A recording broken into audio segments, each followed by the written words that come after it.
What's good, my people? What is up? What is up? By now most of y'all should already know what's found in the description box below, aka any missed episodes for my new guys here. Now for my loyal viewers, y'all already know what's about to happen in 3, 2. How are y'all doing? I just hope everybody's been having like a wonderful week. If not, as always, just keep your head up and keep pushing, keep going. Try to look for the little things that keep you happier and make you smile.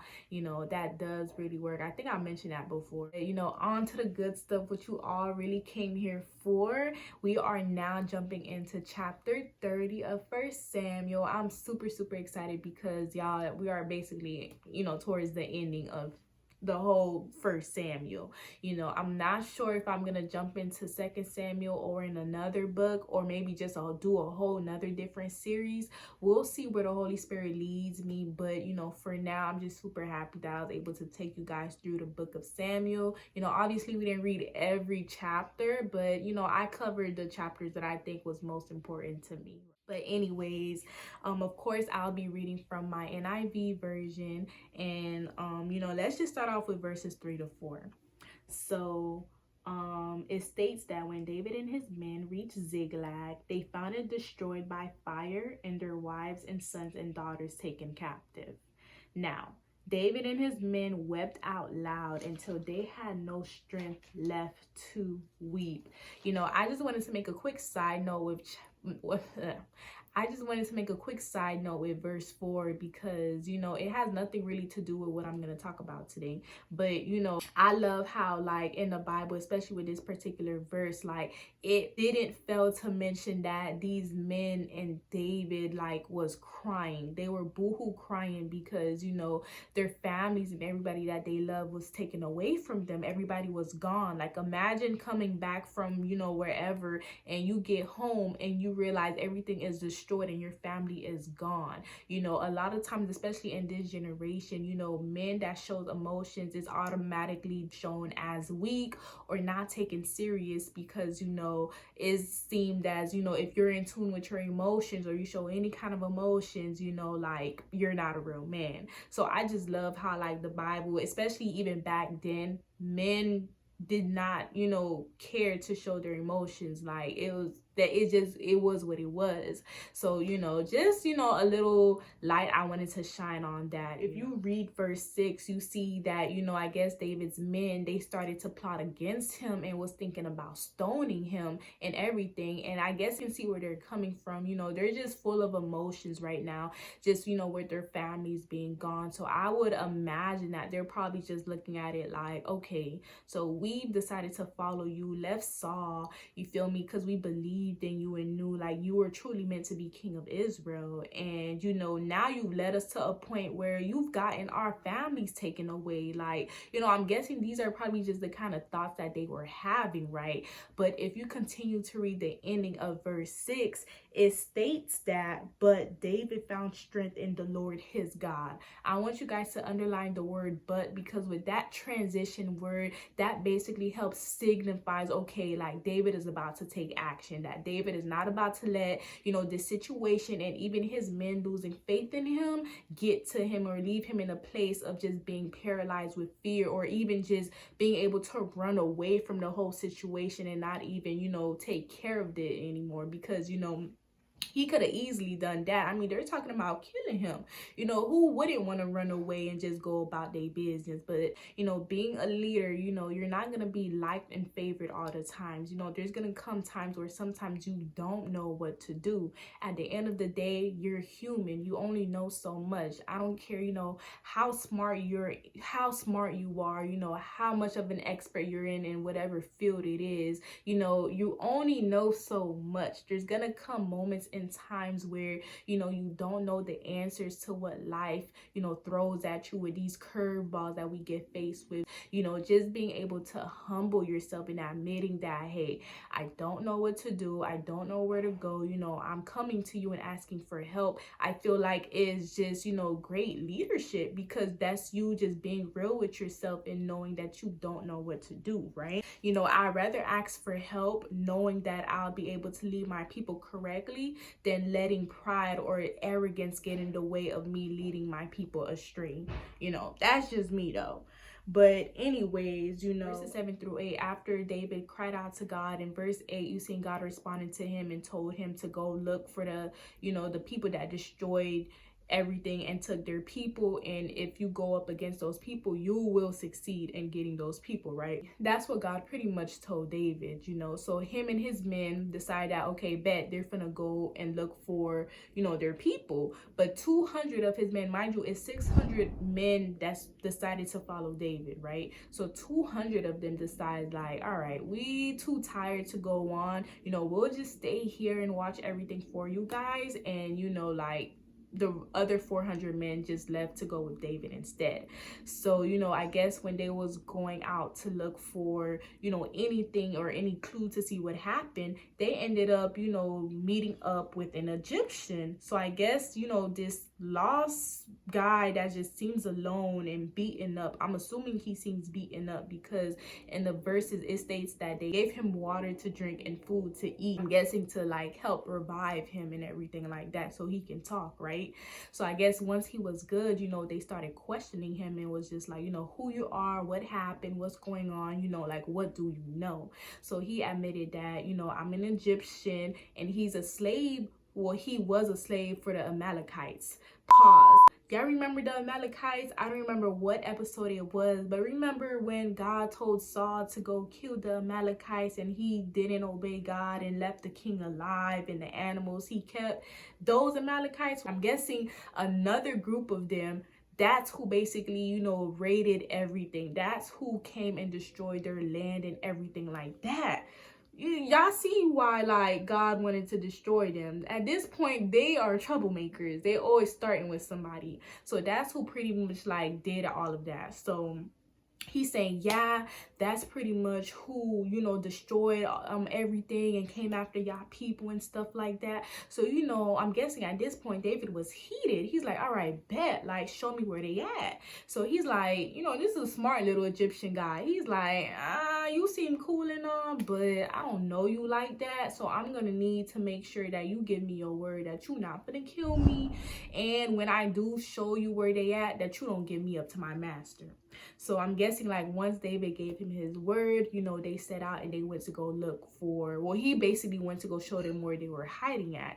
And man, once they got there, let me tell you, like, you just see the Amalekites, they're just drinking, laughing, basically partying it up because I guess they thought that they was able to get away with everything, right?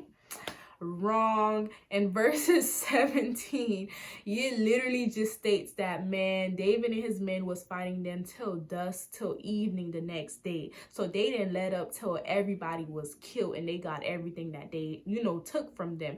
The only thing that happened was, it says only 400 of the Amalekites was able to escape and get away on camels. But other than that, in verse 18 through 19, right? Let me read for y'all.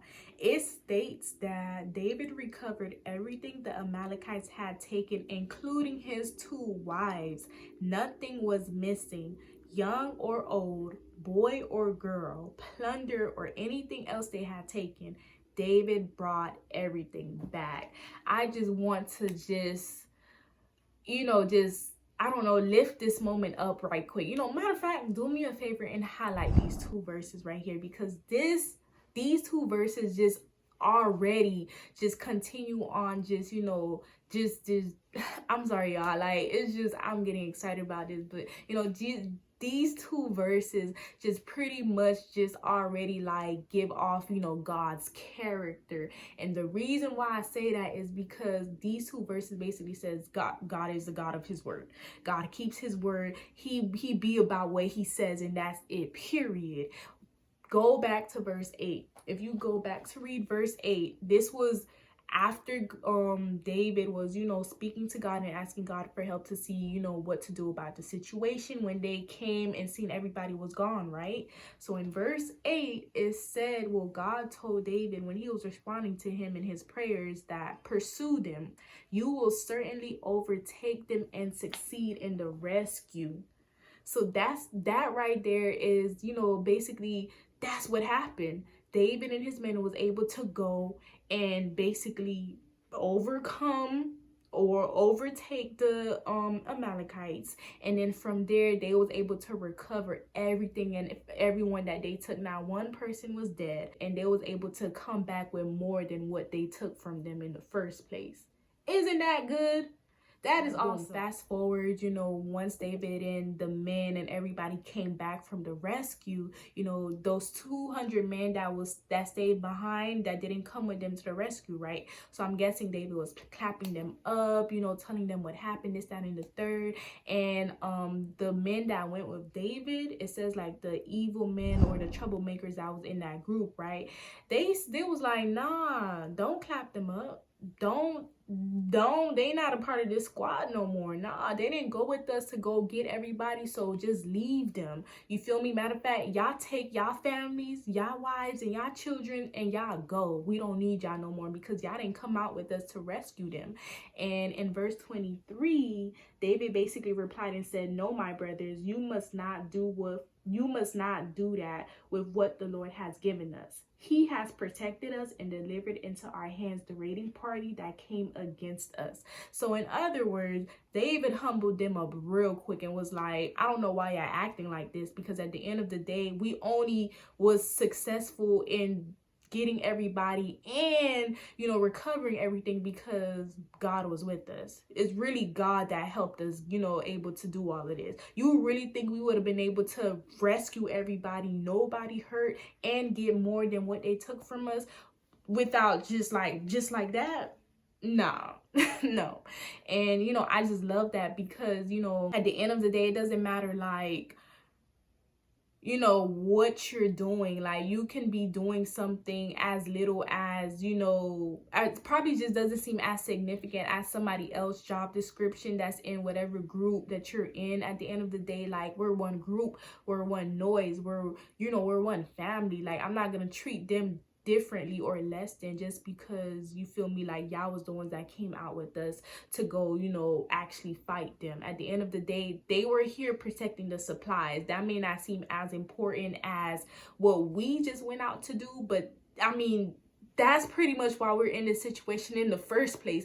If we had somebody protecting everybody and the supplies before we left the first time, then none of this would have even happened. So I just love that. And now I just basically commend David with his leadership, because as leaders sometimes we want to please our people and think that telling them or doing what's most popular is the best thing to do, because you'll be liked by them. But true leadership is knowing when to put your foot down in moments where it's not the most popular or liked, y'all. Being a good leader is correcting those even when it's hard or they don't want to hear it, because at the end of the day, you're allowing them to have certain beliefs or take certain actions that should have been knitted in the butt the very first time. Then you allowing it to continue on growing and getting worse. And then by that time, when it's time for you to correct or take action, it might be too late, or just requires more energy or take more from you than it would have if you would have just stopped it in the very first place, once it was in its baby stage. Anything that is in baby form or in a baby stage is easier to kill than when you let it continue to grow and get bigger and bigger. All in all, as leaders, it's important to not lead blindly on our own understanding, but open-eyed and guided. Well, especially guided by the Holy Spirit, because again, at the end of the day, well, me personally, I'm looking at it like this: like, why not follow the person that actually knows what's going to happen, that actually can foresee things, that actually knows everything, as opposed to me just, going blindly into situations without knowing what's going to happen, and just, could have avoided a whole detour or, just roadblock, when I could have just been guided correctly in the first place by the Holy Spirit or by God himself, right? And that, ladies and gentlemen, is what being a great leader is. Well, I think that's what being a great leader means. But, you know, as always, of course, I want you guys to like, comment, subscribe, and all this other stuff. But really what's more important to me is that you guys share this to somebody that you know would be able to just, you know, get something out of it, or just really be able to relate or help them in any kind of way, you know, because at the end of the day, wisdom doesn't become wisdom once you take that knowledge and actually apply it in your own personal life. So, you know, it's great that you guys can tune in every other week to watch my videos and everything like that, but if you're not taking any of these gems to take and apply into your own personal life, then, you know, there's no way you can actually grow or learn anything, because you're not actually, you know, taking these and applying to get your own experience and your own understanding. As always, stay blessed.